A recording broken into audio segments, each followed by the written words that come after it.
Yo, what's going on, y'all? So for most of you who are looking to get the S9 and are kind of like, nah, I don't know if I want to get a Rane 62 used, because since the S9 came out, the used price of a Rane 62 has gone down. I've seen them as low as $1,000, which is a steal.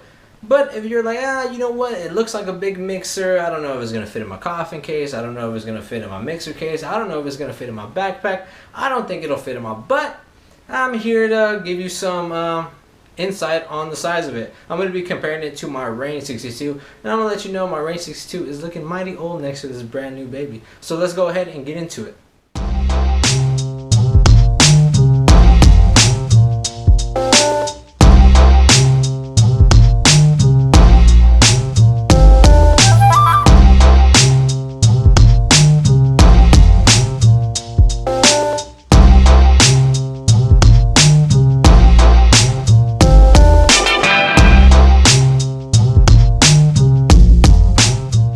So for those of you wondering a size comparison of the Rane 62 and the new S9, there it is.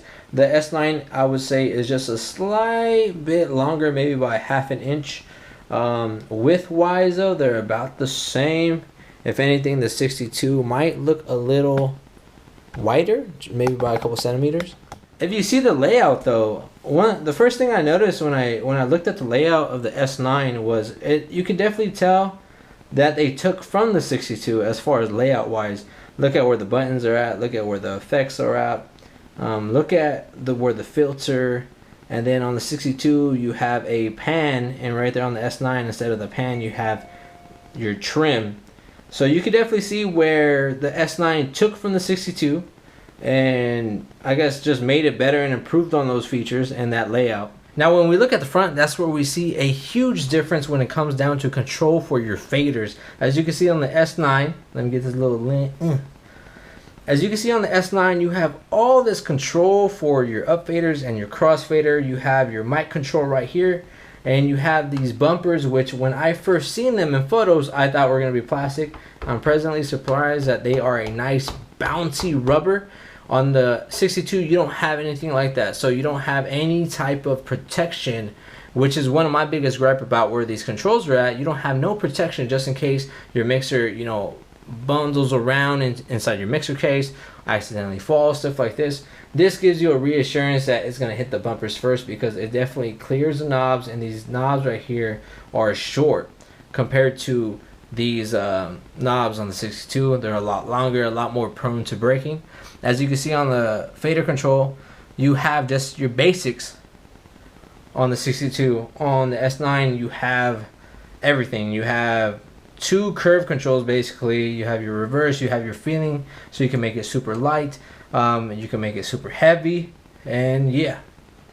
Now if we pan over to the back of the two mixers, you can see they're about the same height. You might be thinking that the 62 is maybe just a hair taller, but I have a skin on my 62, and not only that, it's sitting on a couple of cords on my DJ desk. For inputs, you have gold inputs on both the 62 and the S9. The S9 came with these nice input caps, which most Pioneer mixers come with. You have your mic, the same type of mic connector, except on the S9 you don't have a push lock, which you do have on the 62, where you insert your XLR or your 1/4 inch, it locks it in, and you have to push that in order for it to come out. It's a safety feature to make sure nobody yanks out your power cable, or not your power cable, your mic cable. If you have your aux right here off to the right, you have your two USBs on the right hand side, bottom right hand side, which is nice compared to the Rane 62 where they're on the bottom left hand side. My biggest gripe with these is that they're directly under the main outs, which you're going to be using most of the time. So if you need to plug in a last minute USB to add another DJ who just showed up or whatever, you forgot to plug that in, and you already have your main outs connected, it can be a slight pain to get back there and plug it in nice and easy. One thing the S9 does not have is it does not have a flex effects loop. It does not have any type of external effects loop. As you can see, you're missing those sets of 1/4 inch inputs. You have locking grounding knobs on both mixers as well, so you don't have to worry about losing one of these bad boys. So for your outputs, you have your standard XLR master outs, you have a RCA master out, and you have 1/4 inch boot, which, I mean, what else do you expect out of a top of the line mixer. Every single output that you would need, you have. On your mic, you also have a mic or line input that you can actually do. So say if you have some type of line source like a K oscillator that you're going to be playing samples off of, stuff like that, you can switch it to a line source. And that's about it when it comes to the back.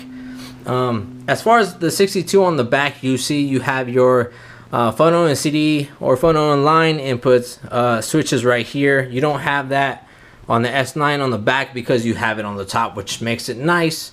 For your power switches, you have your classic Pioneer power switch, which is a toggle switch. You have a nice click. It does feel a little wiggly. It doesn't feel like super firm and all that, but it definitely doesn't feel like if you accidentally bump it that it's going to turn off. Maybe if you accidentally bump it hard enough, it will. On the Rane, you have a very tough power switch that's very hard and really assures you that the slightest bump into it is not going to turn off your mixer midway through your set. Now that was a quick comparison of the Rane 62 versus the Pioneer DJM S9, which is brand new on the market. Stay tuned for maybe about a week or two. I'll have a full-on comparison review of them both. For those of you who have $2,000 to spend and are looking to buy your first legit ass mixer, I'll be sure to test them head to head, different categories, different tests, and see how they do. Therefore, you can be the judge of which one you'd like to buy. I'll probably also throw in a 900 Nexus as far as, you know, the tests go.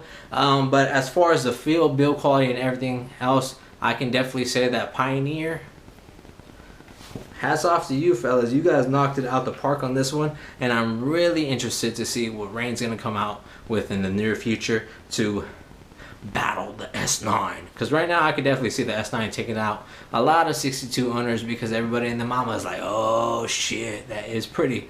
So hope you guys enjoyed this video.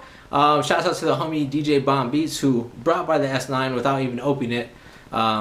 Dope. Make sure to follow him on Instagram at DJ Bomb Beats, and also on eHarmony. You can check him out at DJ Bomb Beats. You can check me out on Christian Mingo as well at Andi Mac. I'm just playing to actually look that up, because there might be somebody called that, but it's probably not going to be us. Wink. So if you guys enjoyed this video, see y'all in the next one. Peace.